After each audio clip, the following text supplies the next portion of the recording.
আলহামদুলিল্লাহ রাব্বিল আলামিন ওয়াসসালাতু ওয়াসসালামু আলা নাবিয়িনা মুহাম্মদ ওয়া আলা আলিহি ওয়া সাহবিহি আজমাইন ওয়া মান তাবিআহুম বিইহসানিন ইলা ইয়াউমিদ্দিন আম্মা বা'দ। আমরা গত ক্লাসে আহ, শুরুর এই বিষয়গুলো এগুলো দেখেছিলাম, বই থেকে এগুলো পড়েছিলাম। আজকে তার সাথে জাস্ট একটা লাইন আমরা একটু বেশি পড়বো। একটা লাইন, এটা আমাদের বিষয়টাকে বোঝানোর জন্য আরেকটু, সেটা হচ্ছে যে বাক্যটার শুরুতে যেটা আছে আল ইয়াউমু ইয়াউমুল উতলাতি। আল ইয়াউম মানে হচ্ছে দিন। ইয়াউম শব্দের অর্থ হলো দিন। এই ইয়াউম শব্দের সাথে যখন আলিফ লাম যুক্ত হয় তখন আজ, আজকের দিন এই অর্থ প্রদান করে। ইয়াউম মানে দিন, কিন্তু যখন তার সাথে আলিফ লাম যুক্ত হয় তখন আজ অর্থ দেয়। তো আল ইয়াউমু, আজ, ইয়াউমুল উতলাতি ছুটির দিন।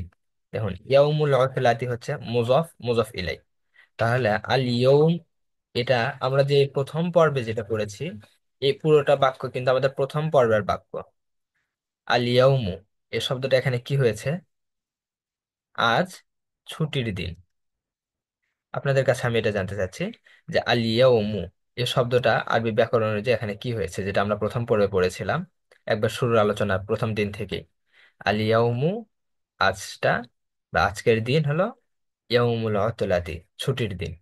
তাহলে আজকের দিন সম্পর্কে আমরা একটা সংবাদ দিচ্ছি যে আজকের দিনটা হলো ছুটির দিন।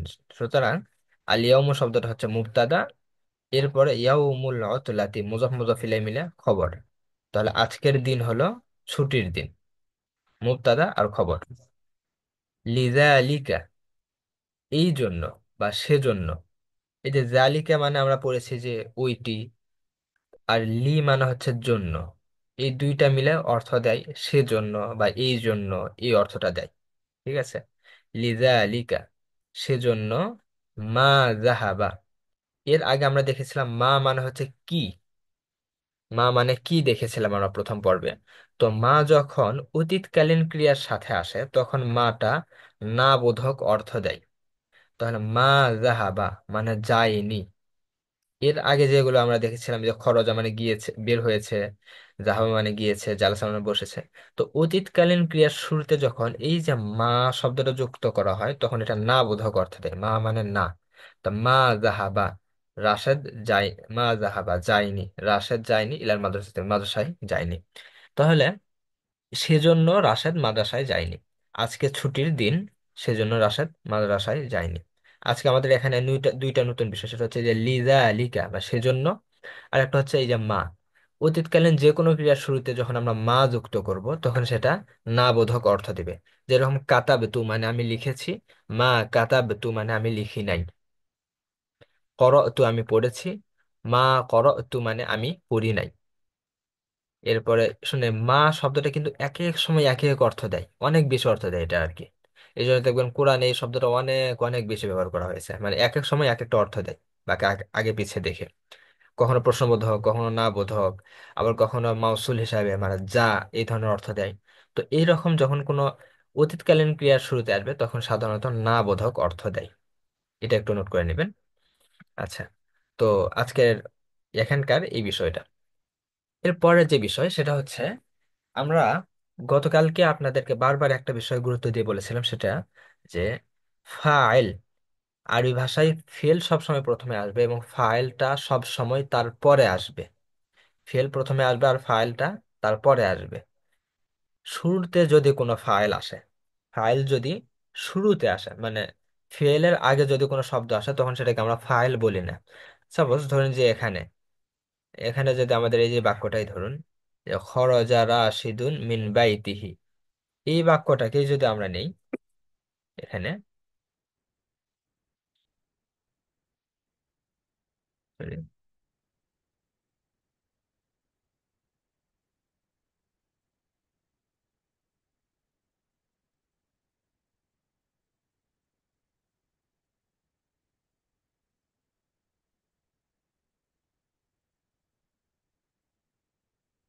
এই বাক্যটাকে রাশেদ শব্দটাকে যদি আমরা আগে নিয়ে যাই, সরি,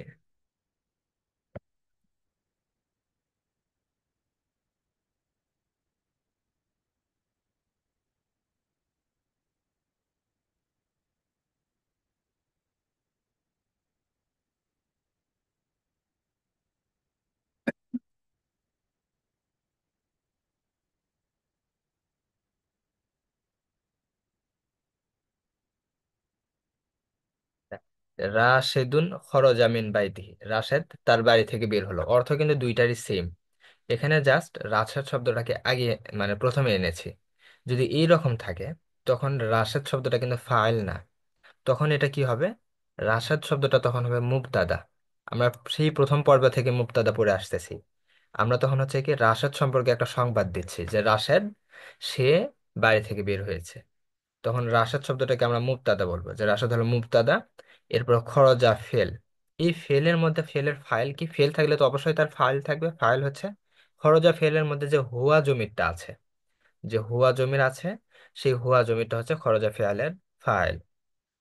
মিন বাইতিহি, রাশেদ বাড়ি থেকে বের হয়েছে, অর্থ কিন্তু সেম, কিন্তু রাশেদ শব্দটা কিন্তু খরজা শব্দের ফাইল না, বরং খরজা শব্দের ফাইল হলো একটা জমির বা সর্বনাম। আর রাশেদ শব্দটা হচ্ছে প্রকাশ্য একটা ইসেম।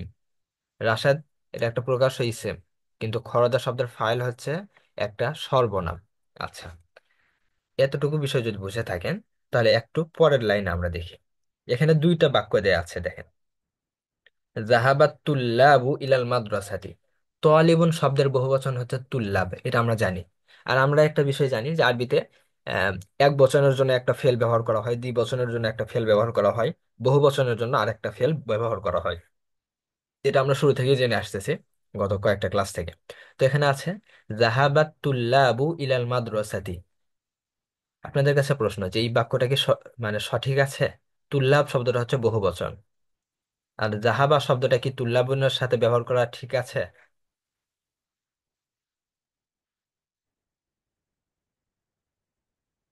না। জি, ধন্যবাদ। আচ্ছা, জি না। কারণ কারণ হচ্ছে যে তুল্লাব শব্দটা বহুবচন, এই জন্য জাহাবা শব্দটা তার সাথে ব্যবহার করাকে বাহ্যিকভাবে আমাদের মনে হচ্ছে ঠিক নেই। এই নিয়মটা আমরা শুরু থেকে পড়ে এসেছি। কিন্তু কিন্তু এখানে একটু ব্যতিক্রমী নিয়ম আছে আরবি ভাষায়। এই জায়গাতে একটু ব্যতিক্রম নিয়ম, সেটা হচ্ছে যে এই যে জাহাবাত তুল্লাবু, জাহাবা ফেয়ালের ফাইল কি? আতুল্লাবু, এটা ফাইল তাই না? এরপরে আচ্ছা, এটা হচ্ছে ফাইল। তো আমাদের বাহ্যিক দৃষ্টিতে মনে হচ্ছে সঠিক হবে জাহাবু, এটা তাই না? জাহাবার বদলে এখানে হবে আমাদের জাহাবু। এবং কারণ তুল্লাব শব্দের বহু বচন, এই জন্য হবে জাহাবু। এটা হচ্ছে আমাদের বাহ্যিক মনে হচ্ছে। কিন্তু যে ব্যতিক্রমী নিয়ম আরবিতে সেটা, যে ফাইলটা যখন প্রকাশ্য ইসেম হবে, প্রকাশ্য ইসেম হবে, এখানে ফাইলটা কিন্তু প্রকাশ্য ইসেম হয়েছে। ফাইলটা যখন প্রকাশ্য ইসেম হবে তখন ফেলটা এক বচন হবে। ফাইলটা যখন প্রকাশ্য ইসেম হবে তখন ফেলটা এক বচন হবে।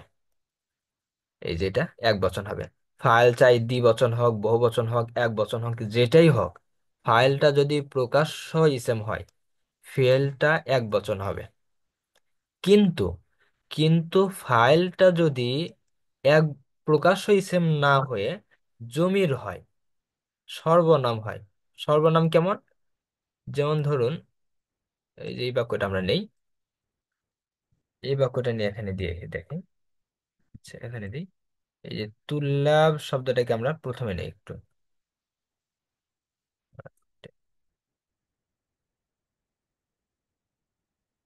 এই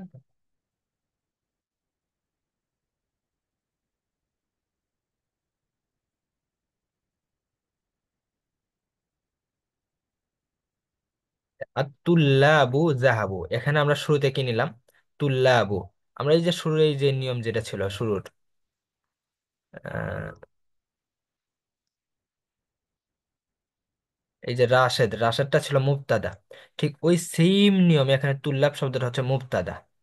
তুল্লাবটা কিন্তু ফাইল না, তুল্লাব শব্দটা হচ্ছে মুবতাদা। এখন জাহাবু, তারা গেল, তাহলে জাহাবু শব্দের ফাইলটাকে হুম, জমির। জাহাবু শব্দের ফাইল হচ্ছে একটা জমির বা সর্বনাম। তো কোনো ফেলের ফাইল যখন সর্বনাম হবে তখন সেই ফেলটাকে সব সময় সর্বনামের বচন অনুযায়ী আনতে হয়। এখানে আমরা কাদেরকে বোঝাতে চাচ্ছি? তাদেরকে। যখন তাদেরকে বোঝাতে চাচ্ছে তার মানে তাদের শব্দটা হচ্ছে বহু বচন, সুতরাং বহু বচনের ফেল উল্লেখ করতে হবে। কিন্তু এখানে সরাসরি ছাত্রদেরকে বোঝাতে চাচ্ছি, সেই ছাত্রদেরকে উল্লেখ করতেছি, ফাইলটাকে আমরা সরাসরি উল্লেখ করতেছি, এরকম জায়গায় এক বচন ফেলে আসবে।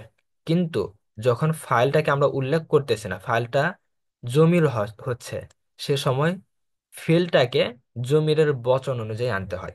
এখানে যেহেতু জমিরটা বহু বচন, এই জন্য বহু বচন ফেল এনেছি। এরপর যদি এখানে আমরা যদি এই বাক্যটাকে আমরা যদি এখানে ধরেন যে বলতাম যে আত্তালিবু আত্তালিবানে, সাপোজ বলছি,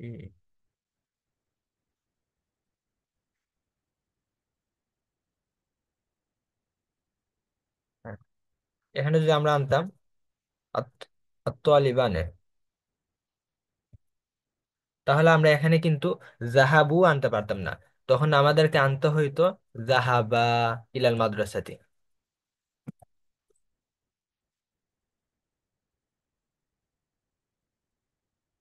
তখন আমাদের এটা আনতে হতো জাহাবু ইলাল মাদ্রাসাতি। কারণ আত্তালিবানে দুইজন, সরি, এটা তো হচ্ছে আবার আমাদের মুবতাদা। এখন দুইজনকে আমরা বোঝাতে চাচ্ছি, ফাইলটাকে আমরা জমির বানাচ্ছি, সর্বনাম বানাচ্ছি, তখন ফেলটাকে সেই সর্বনামের বচন অনুযায়ী আনতে হচ্ছে। তখন আমরা বলতেছি জাহাবা। কিন্তু এই বাক্যটাই, এই তলিবান শব্দটাকে যদি আমরা এখান থেকে মাঝখানে নিয়ে যাই বা সরাসরি ফাইল বানাই, তলিবান শব্দটাকে সরাসরি ফাইল বানালে তখন কিন্তু এখানে ফেলটা এক বচন হবে। তখন ফেলটা জাহাবা না হয়ে জাহাবা হবে, জাহাবা তলিবানে। এটা হলো পার্থক্য। এতটুকু জায়গা কি বুঝেছেন? যে ফাইলটা যদি সরাসরি বিশেষ্য হয়, উল্লেখ থাকে থাকে আরবিতে যেটাকে বলা হয় ইসমে জাহের, মানে আরবি গ্রামের যেটাকে বলা হয় ইসমে জাহের আর ইসমে মুজমার। একটাকে বলা হয় ইসমে জাহের, মানে যে প্রকাশ্য ইসলামকে বলা হয় ইসমে জাহের, আর আহ জমিটাকে বলা হয় মুজমার। তো মূল কথা হচ্ছে যদি ফাইলটা প্রকাশ্য থাকে, প্রকাশ্য উল্লেখ থাকে, তাহলে ফেলটা সবসময় এক বচন হবে। আর যদি ফাইলটা প্রকাশ্য উল্লেখ না থাকে বরং জমির হয়, তখন ফেলটা তার জমিরের বচনের অনুসরণ করবে। বুঝতে পেরেছেন কি? যদি বুঝতে পারেন তাহলে একটু জানান, আর না বুঝতে পারলে সেটাও। ফাইলটা যদি প্রকাশ্য ইসমে জাহের হয় তাহলে এক বচন, জাহাবাতুল্লাহ ইলাম, হ্যাঁ। আর ফাইলটা যদি প্রকাশ্য ইসম না হয়, জমির হয়, তাহলে যদি জমির হয় তাহলে ফেলটা তার জমিরের বচনের অনুসরণ করবে। আর আর ফাইলটি প্রকাশ্য বিশেষ্য হলে, আচ্ছা, ফাইলটি সর্বনাম হলে ফিল্ডটি তার ফাইলের বচনের অনুসরণ করবে। ঠিক আছে? ফাইলের বচনের, ফাইলের বচনের অনুসরণ করবে, ফাইলের বচনের অনুসরণ করবে। আর যদি ফাইলটা প্রকাশ্য বিশিষ্ট হয় তাহলে ফিল্ডটা সবসময় এক বচন হবে। হ্যাঁ, এটা এই জন্য আমরা সাধারণত বলি কি জাহাবাতুল্লাহ। এই জন্য আপনারা অনেক সময় ব্যবহার দেখবেন, ব্যবহার দেখে একটু কনফিউজড হয়ে যাবেন যে আমরা তো জানতাম বচনের অনুসরণ সবসময় করে, কিন্তু এখানে তো আমরা বচনের অনুসরণ করতেছে না। হ্যাঁ, জমির হলে ফিল্ডটি তার বচনের অনুসরণ করে। হ্যাঁ, ঠিক আছে। আপনার অন্যান্য যারা আছেন আপনারা সবাইকে বুঝেছেন?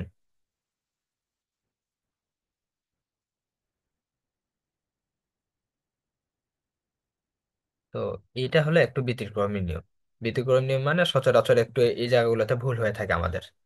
কারণ আমাদের স্বাভাবিক নিয়মে মনে হয় যে এটা আসলে তো সঠিক হওয়ার কথা, কিন্তু আসলে এটা ভুল। আবার সঠিক, একটা সঠিক জিনিসকে অনেক সময় স্বাভাবিক নিয়মে আমাদের মনে হচ্ছে যে এটাকে তো ভুল হওয়ার কথা, কিন্তু আসলে ওটা কিন্তু সঠিক।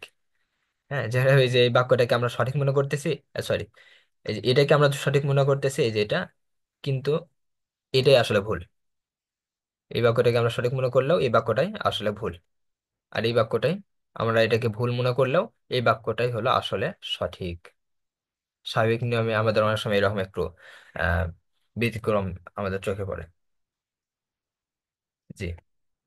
যদি ফাইল, এই যে তুল্লাব, যে প্রথমে এই যে এটা একটু দেখেন, যিনি বললেন এখানে ফাইল সবসময় ফেলের পরে আসে, ফেলের আগে কখনো ফাইল আসবে না। যেরকম রাশেদ এখানে ফেলের আগে আসে, তার মানে এটা হচ্ছে মুবতাদা, আর পরে এটা হচ্ছে খবর।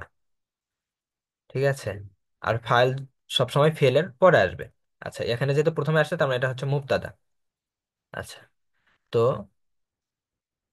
এখানে দেখেন, জাহাবা হচ্ছে ফেল, এরপরে তার ফাইলটা উল্লেখ আছে, আর তুল্লাব হচ্ছে তার ফাইল। তো কোনো ফেলের ফাইলটা যদি উল্লেখ থাকে, তাহলে ফেলটা সব সময় এক বচন হয়। ফেলটা সব সময় এক বচন হয়। ফেলের ফাইল যদি উল্লেখ থাকে, তাহলে ফেলটা সব সময় এক বচন হয়। কিন্তু ফেলের ফাইল যদি উল্লেখ না থাকে, যেরকম জাহাবু ফেল, তার ফাইল কে এখানে উল্লেখ নাই। ফাইল হচ্ছে এর মধ্যে যে হুয়াটা জমির আছে সেটা, যে জমির এটা হচ্ছে ফাইল, অথবা যেখানে আমরা ওয়াও বলি। তো এর মধ্যে যে হুয়া আছে এটা হলো ফাইল। তো যখন এরকম ফাইলটা উল্লেখ থাকবে না, বরং সর্বনাম হবে, তখন তার তখন ওই ফেলটা সর্বনামের বচন অনুযায়ী হবে। সর্বনামটা যদি এক বচনের হয়, তাহলে ফেলটা এক বচনের হবে। যেরকম এখানে কি সর্বনামটা হুয়া হয়েছিল, এই জন্য খরজা হয়েছে। ঠিক আছে, আমরা শুরুতে বললাম কি রাশেদ, রাশেদ মুবতাদা, এরপর একটা ফেল আনতে চাচ্ছি, হুয়াটা হচ্ছে ফাইল, সেই হুয়া অনুযায়ী এক বচনের ফেল হয়েছে। এখানে আমরা শুরুতে তুল্লাব বলেছি, তুল্লাব শব্দটা হচ্ছে মুবতাদা, এরপর একটা ফেল আনতে চাচ্ছি, ফেলের ফাইল আমরা আনবো না, তো আমরা ফাইলটা হবে সর্বনাম। তো সর্বনামটা কি? বহুবচনের সর্বনাম, সুতরাং সে অনুযায়ী বহুবচনে একটা ফেল আসলো, জাহাবু। কিন্তু এখানে ফাইলটাকে আমরা যখন সরাসরি উল্লেখ করতেছি বহুবচন একটা ফাইলকে, তখন তার ফেলটা এক বচনে, যে তখন তার ফেলটা এক বচন থাকতেছে। মানে ফাইলটা যদি উল্লেখ থাকে ফেল এক বচন হবে, ফাইলটা উল্লেখ না থাকলে ফাইলের বচন অনুযায়ী ফেল হবে। এখানে ফাইলটা আগে চলে আসলো যে, আল্লাহ, কাল থেকে রে বলতেছি, ফাইল কখনো আগে চলে আসে না। ফাইল কখনোই আগে আসবে না। শুরুতে যেটা দেখতেছেন এটা হচ্ছে মুবতাদা, তুল্লাব এটা হচ্ছে মুবতাদা, রাশেদ এটা হচ্ছে মুবতাদা। আমরা গতকাল থেকে একটা বিষয় এটা বলতেছিলাম যে ফেলের আগে কখনোই আরবিতে ফাইল আসবে না। যেটা যদি আসে দেখেন, এটা আসলে ফাইল না, সেটা হবে মুবতাদা বা অন্য কোনো কিছু। যদিও দুইটা দ্বারা একই একটা ব্যক্তিকে বোঝাচ্ছে, যেমন কি রাশেদ খরজা, খরজা শব্দের ফাইল হচ্ছে হুয়া। এই যে খরজা শব্দের ফাইল কিন্তু হুয়া, প্রথমটাতে দেখেন, খরজা শব্দের ফাইল হচ্ছে হুয়া, সে বের হয়েছে, সে দ্বারা কিন্তু এই রাশেদকেই বোঝাচ্ছে, সে দ্বারা রাশেদকেই বোঝাচ্ছে। কিন্তু এর পরেও রাশেদ শব্দটা খরজা শব্দের ফাইল না, রাশেদটা হচ্ছে মুবতাদা, আর খরজা শব্দের ফাইল হচ্ছে এর মধ্যে যে হুয়াটা আছে, হুয়া জমির শব্দ, সেই জমিটা হচ্ছে খরজা শব্দের ফাইল। ঠিক একই ভাবে এখানে যে তুল্লাব শব্দটা হচ্ছে মুবতাদা, জাহাবু শব্দের মধ্যে যে হুয়াটা আছে সেটা হচ্ছে ফাইল। ক্লিয়ার? জি, শেষে যিনি প্রশ্নটা করেছিলেন এটা কি বুঝতে পেরেছেন? আচ্ছা, যদি বুঝতে এরপর না পারেন তাহলে আমাদেরকে জানাবেন, এরপরে তাহলে আমরা আবার চেষ্টা করবো। জি, আচ্ছা। তো এই টপিকটার মানে এর উপর যদি আর কারো কোনো বুঝতে অসুবিধা থাকে তাহলে একটু জানাবেন। এটা হচ্ছে আমাদের একটু ব্যতিক্রমী নিয়ম, অনেক সময় ভুল হয়ে যায়, মিস্টেক হয়ে যায়, মানে বিশেষ করে এটা কথা বলতে গিয়ে অনেক সময় এটা ভুলটা হয়ে থাকে আর কি। হ্যাঁ, আচ্ছা। তো আমাদের নিয়মের মধ্যে ছিল এটা, আর এটা হলো প্র্যাকটিস। তো এখন আমরা অতীতকালীন ক্রিয়াটা পড়েছি। আহ অতীতকালীন ক্রিয়া যেটা মারুফ মাজহুল, এই দুটো আমরা পড়েছি। আর না বোধক কিভাবে করে, শুরুতে মা যুক্ত করলে, এই যে শুরুতে মা যুক্ত করলে, অতীতকালীন ক্রিয়ার শুরুতে মা যুক্ত করলে সেটা না বোধক হয়ে যায়।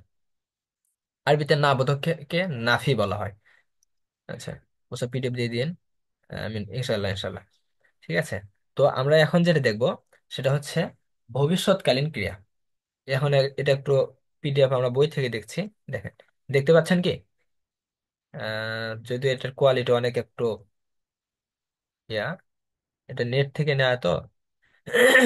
আচ্ছা, জি জি। তো এটা হচ্ছে আমাদের একটু নেট থেকে নেওয়া।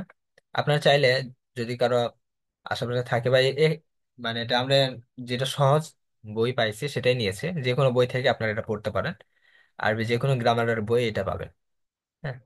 তো আরবিতে আমরা জানি যে অতীতকালীন ক্রিয়া আছে, আর বর্তমান ও ভবিষ্যতের জন্য একটা শব্দই ব্যবহার করা হয়। ওই শব্দটাই কখনো বর্তমানের জন্য ব্যবহার করা হয়, কখনো ভবিষ্যতের জন্য ব্যবহার করা হয়। এজন্য আরবিতে মুদরে, এই যে মুদরে শব্দ দ্বারা বর্তমান বা ভবিষ্যৎ এই দুইটা কালকেই বোঝায়। বর্তমানের আরবি হচ্ছে আরবিতে হাল, হাল অর্থ হচ্ছে বর্তমান।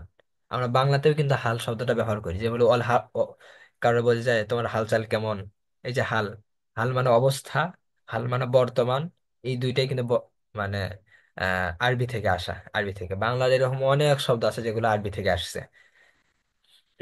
আমাদের কথায় বার্তায় আমরা যেগুলো ব্যবহার করি এরকম অনেক শব্দ, বিশেষ করে অফিস আদালতের বেশি অনেক শব্দ যেগুলো আরবি থেকে আসছে, মূল হচ্ছে আরবিতে। তো অতীত, আচ্ছা ওগুলো বাড়তি আলোচনা আপাতত এড়িয়ে যাই আমরা। তো এই যে অতীত ভবিষ্যৎকালীন যে ক্রিয়া, এটা কিভাবে গঠন করতে হবে? ভবিষ্যৎকালীন ক্রিয়া কি, এটা সংজ্ঞা আমরা জানি, আমরা মোটামুটি সবাই এই বিষয়গুলো জানি, সুতরাং ওগুলো আমরা নিয়ে আর সময় আর নষ্ট না করি। সরাসরি কিভাবে গঠন করতে পারি সেটা একটু আমরা দেখি। আহ, যে ফিয়ালে মাজি থেকেই ফিয়ালে মুজারে গঠন করা হয়। ফিয়ালে মাজি কি, এর আগে আমরা দেখেছিলাম ফাআলা। ফাআলা হচ্ছে ফিয়ালে মাজি। এরপর বলছে যে ফিয়ালে মুজারে গঠন করা হয় মাজি থেকে। ফিয়ালে মুজারে গঠন করতে হলে ফিয়াল মাঝে পুরো মুজারে আলামত। আচ্ছা, প্রথম কথা হচ্ছে যে মুজারের আলামত হচ্ছে চারটা, এই যে এই চারটা। এটা তো পিডিএফ না, আমরা একটু।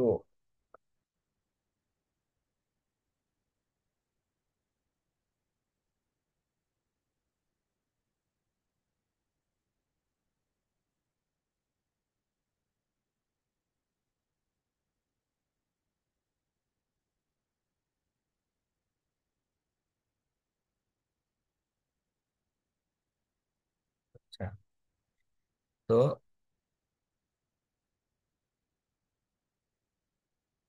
আহ,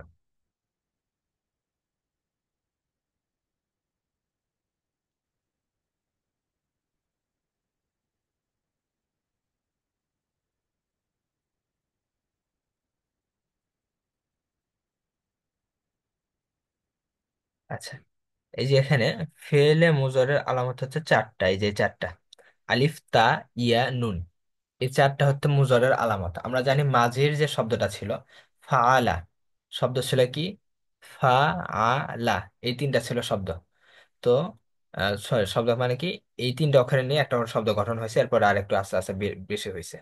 তো এই শব্দ থেকেই মুজার শব্দ গঠন করা হয়। কি করতে হয়, এই যে ফালার শুরুতে জাস্ট হয় আলিফ অথবা তা অথবা ইয়া অথবা নুন, এই চারটা অক্ষরের যে কোনো একটা অক্ষর যুক্ত করতে হয়। এখন কথা হলো যে কখন ইয়া যুক্ত করব, কখন আলিফ যুক্ত করব, আর কখন নুন যুক্ত করব, এগুলো। তো এই অক্ষরগুলো প্রথমে যুক্ত করতে হবে। ধরুন যে ফাআলা শব্দের আছে, তার সাথে এই শব্দটা যুক্ত করতে হবে। আচ্ছা, এটা আগে পড়ে নিই। আহ, আচ্ছা, আমরা সরাসরি একবার ইয়া থেকেই পড়ি। আহ, কই গেল আমাদের নোটটা? আচ্ছা, এখানে দেখি।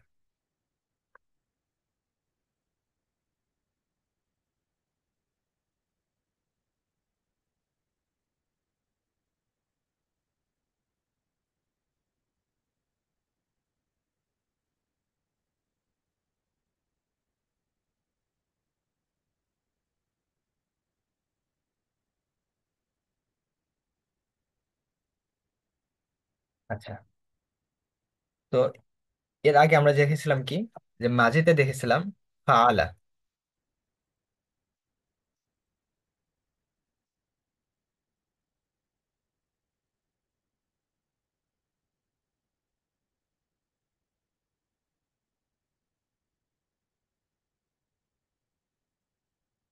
দেখতে পাচ্ছেন কি, আমরা মাঝিতে এই শব্দটা দেখেছিলাম ফাআলা।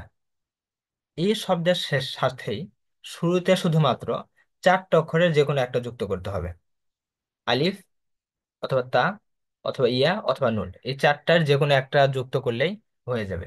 কি কি করতে হবে আমাদেরকে, এই যে ফাআলা শুরুতে আছে, ফাআলা শুরুতে আমরা প্রথমে ধরুন ইয়াটা যুক্ত করি সাধারণত। ইয়া দিয়েই প্রথম শব্দটা শুরু হয় আর কি, ইয়া। তারপরে কি আছে আমাদের, ইয়ার পরে ফা আইন লাম আছে। ইয়াতে কি হবে, এই যে চারটা শব্দ আছে না, এই চারটাতেই কিন্তু জবর যুক্ত হবে। মানে আলিফ জবর অথবা তা জবর অথবা ইয়া জবর অথবা নুন জবর। ইয়ার উপরে জবর দিয়ে কি হলো, ইয়ার উপরে জবর হবে। এরপরে ফালা শব্দটাকে বসাই দেন। এরপর আছে কি ফা, সরি, ফা, ফা আছে, ফাতে একটু সাকিন হবে, ইয়াফ। এরপরে আইনে যেটা আছে সেটাই, আইনে আমাদের মাঝিতে কি হয়, কখনো জবর হয়, কখনো জের হয়, কখনো পেশ হয়, তাই না? আইনে কখনো জের, কখনো জবর, কখনো পেশ হয়। তো এই বাব অনুযায়ী যে ওই যে আমার আপনাদেরকে যে বাব গুলা দেওয়া হয়েছে না, যে কিছু বাবে জবর হয়, কিছু বাবে জের হয়। এটা হলো বাব অনুযায়ী আইন কালামে কখনো জবর, কখনো জের, কখনো পেশ হবে। এরপরে লামে কি আছে, লামটা বসাই দেন, আর লামে সব সময় পেশ হবে, মুজারের শেষে পেশ হয়, ইয়াফা আলু। এরপর যদি দেখেন আপনাদের তা দিয়ে, সরি, ইয়াফা আলু, ইয়াফা আলু হচ্ছে এক বচন, ইয়াফা আলু। এরপরে আর দ্বিবচন কি হবে, দ্বিবচন হচ্ছে ইয়াফ, সরি, আচ্ছা দ্বিবচন আমরা বাদ দিই। এবার ধরুন যে তা যদি লাগে তাহলে কি হবে, তা, এরপরে ফা আসলো, ফা সাকিন, এরপর তার সাথে আলিফ, আইনের উপরে যে জবর, এরপর লামে পেশ। মুজরের শেষে পেশ হয় সাধারণত, মাঝের শেষে যেরকম জবর হয় মুজরের শেষে পেশ হয়। এরপরে লামে কি হয়, সরি, নুন, নুনতে দিলে নাফ আলু, নাফ আলু, ব্যাস। ঠিক ওইভাবেই হলো আমাদের আফা আলু,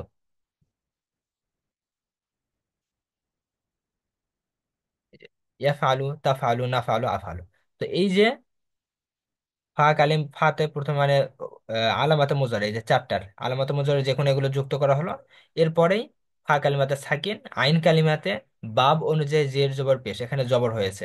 এরপর লাম কালিমাতে পেশ, বাব অনুযায়ী এখানে জবর হয়েছে। আমরা যদি বাব অনুযায়ী কোথায় জের হবে, ধরুন যে আমাদের নাসর আছে না, এই যে নাসর, আমরা এর আগে দেখেছিলাম, কই কই কই আমাদের, এই যে এখানে আমরা দেখেছিলাম, এই যে নাসরে দেখেছিলাম না, এই যে নাসরুন, এই বাবের মাধ্যমে কি দেখেছিলাম আমরা, সরি এই যে এখানে একটু ভুল দেওয়া আছে, এটা এটা ভুল হয়েছে, এটা এটা হবে এখানে,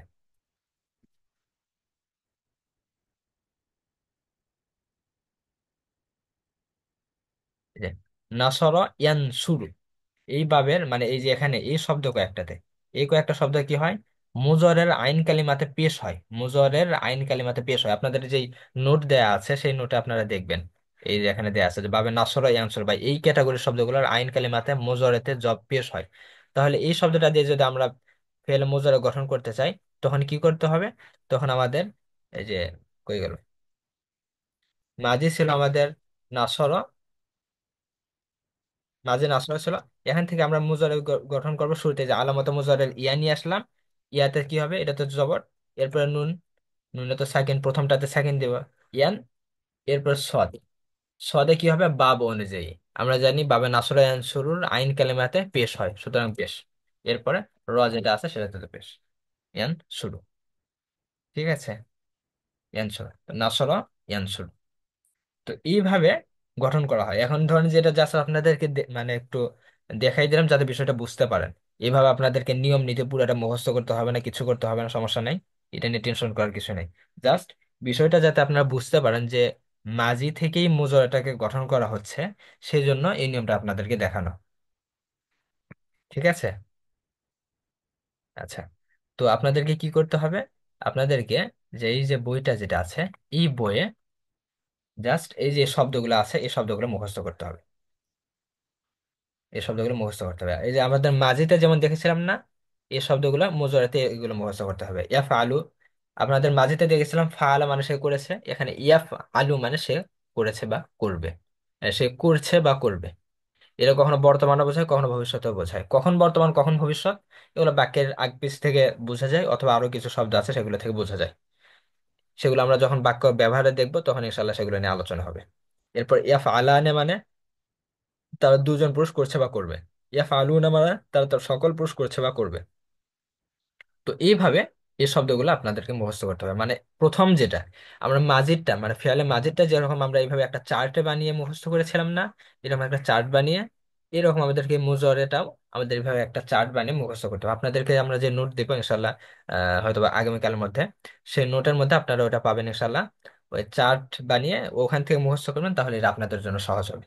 তো আগামী ক্লাসের জন্য আপনাদের মূল যে কাজ সেটা হলো এই চার্ট বানিয়ে এটা মুখস্থ করা। আর এখানে এই যে গঠন প্রণালী সম্পর্কে এখানে বিস্তারিত আলোচনা দেওয়া আছে, এত আলোচনা আপনাদের কোনো দরকার নেই।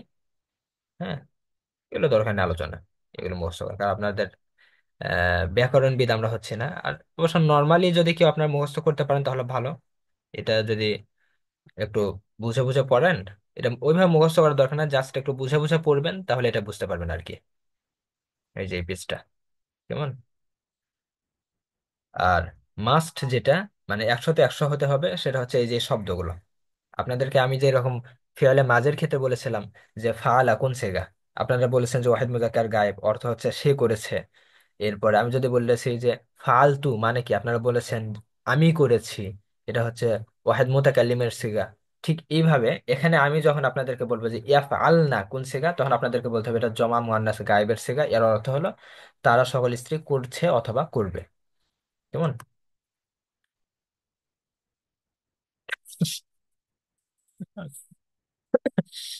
আহ, আসলে এটা স্বাভাবিক, এটা স্বাভাবিক। এই বইটা একটু মানে এমনই, এটা এই জন্য আমরা, আচ্ছা আমি মানে একটু, আচ্ছা আমাদের রেকর্ডটা একটু অফ করেন। আমাদের ক্লাস মোটামুটি আজকে যেটা এটা এখানে ছিল। আহ কিনে রেকর্ড কে করছেন একটু কাইন্ডলি অফ করে দেন।